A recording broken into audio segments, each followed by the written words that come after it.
Manchester, home of Coronation Street and its makers, Granada Television.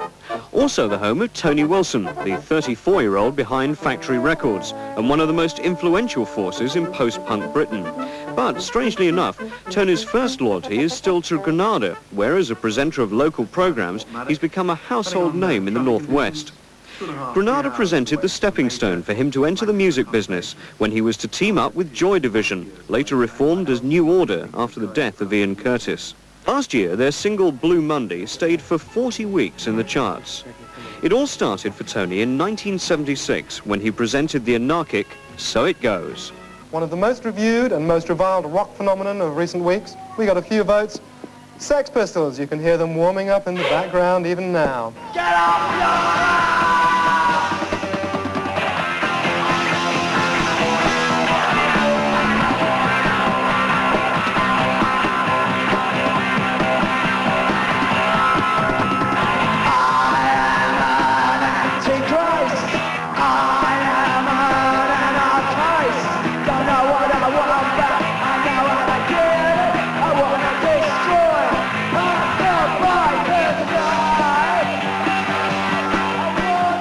Despite being slammed by the press at the time, Tony Wilson has no doubts about the significance of So It Goes and its forerunner, What's On.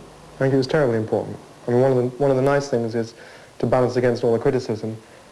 There are kids at the Hacienda, kids that we work with, lots of people, and they can remember where they were the night they first saw Elvis Costello on What's On, which was a Granada program, where they were when they saw the Sex Pistols do Anarchy in the UK. I think it was very important. I think more important than perhaps it's allowed for, because the series that followed that was Revolver, by which time the major companies had bought up all the acts, and Revolver consisted of major company-promoted punk acts plus rock and roll bands from Birmingham. It was the program that gave the airing to all the groups, I suppose, and was important. It was important to the youngsters who are now in their early 20s and who have grown up with punk. That was where they saw things first. I think it was a great show. Factory started life here in the suburbs of South Manchester and soon received international recognition through their link with Joy Division. Factory could only exist and do what it does in its idealistic, crazy anarchist manner by having a major group who also share the ideals. And Joy Division, Stroke New Order are the major group between the Sex Pistols and now in terms of world influence. John Peel, for example, from all over the world from 76 to 78, 79, only got 95% of his tapes were straight three-chord Pistols thrash.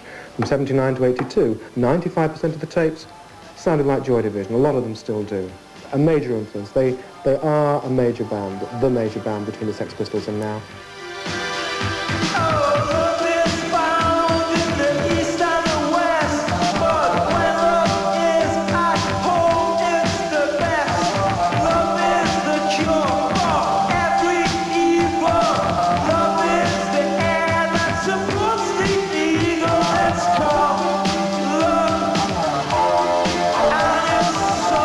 The Factory philosophy has been to put all its efforts into the music and presentation of the product and not involve themselves in the kind of high-powered marketing and hype that most record companies adopt to ensure hits. Paul Morley of ZTT, who could be to the 80s what Wilson was for the 70s, sees this policy as Factory's major weakness. Paul Morley says, our dear friend, I mean that most sincerely, Paul is very close, but when he says on ESA, it's all about selling records, I don't know why Factory bother. He's quite right. If it was all about selling records, then we shouldn't be bothering, because we feel that the idea of selling isn't something we like very much. If we wanted to sell things, we'd sell property. There's a higher profit margin. And it's a kind of belief. We just didn't want to sell things. We wanted to put the music first for the sake of the music and the impact that would have on the groups. And it's come down to a strange thing. Our philosophy has come down in practical terms now to the fact that we are the only British record company of any size who does not use a retail sales force. The British industry is totally manipulated, chart manipulation. But if everybody did it, then it would seem normal practice. The fact that at least one company just doesn't do it, doesn't cheat or do a number, in my own mind anyway, at least defines it as being something corrupt. Clearly, Tony Wilson's politics are very dear to him, and so when he was accused by the press last year of giving fascist titles to his bands, it must have surely caused him some concern. That didn't hurt at all, really. I suppose maybe I'd become immune to press criticism by then. I read it totally as just the bitterness of the music press when Factory had become, after 2.5 years, unfashionable, the fact that we didn't go away. And I treated it as such and still treat it as such, really. The people who say it are people whose opinions don't matter. The only aspect of that that would have worried or actually dreadfully upset me is that if at any point any National Front kid or had come to a concert amongst the thousands of concerts that our groups have played all over the world, or had written us a letter, if anyone actually buying our music had any idea that we were right of centre as opposed to left of centre, it would have upset me terribly. I wouldn't have been attacked by the critics, just very upset, but it has never happened. Factory has become much more than a company merely involved in the production of records. They've taken the profits from that side of the business and reinvested them in a variety of projects. For instance, nearly £500,000 has gone into the Hacienda, the Manchester club that has done so much to revive live music in the city.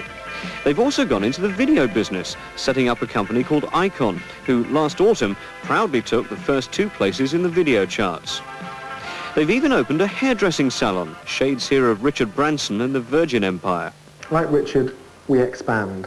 I think I would hope to expand as much as him. I mean, Gretton here was getting annoyed about the airline the other day. I think we should buy a helicopter and start ferrying people to the Isle of Man or something. But the difference is that Richard reinvests in new projects to increase corporate profit, right? That's what Richard's into, that's his game. We reinvest, as in the Hacienda, with no hope of amortization. The word amortization, which the viewers may not understand, we certainly don't understand. We do it for other reasons, because we enjoy doing things as Factory, i.e. with what we consider to be a large amount of style and with great care and with our little quirky idealisms flowing around inside it, and we enjoy doing that. The vibrancy of a work of popular art has much to do with the connection between the artist and the culture around him.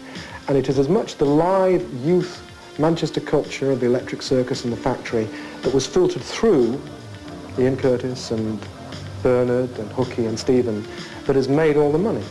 It's that youth culture expressing itself through Joy Division and New Order that's created the money. Therefore, it is quite right that the money should go back into that community, into the youth culture of Manchester and Manchester in general. We're real suckers for our homeland.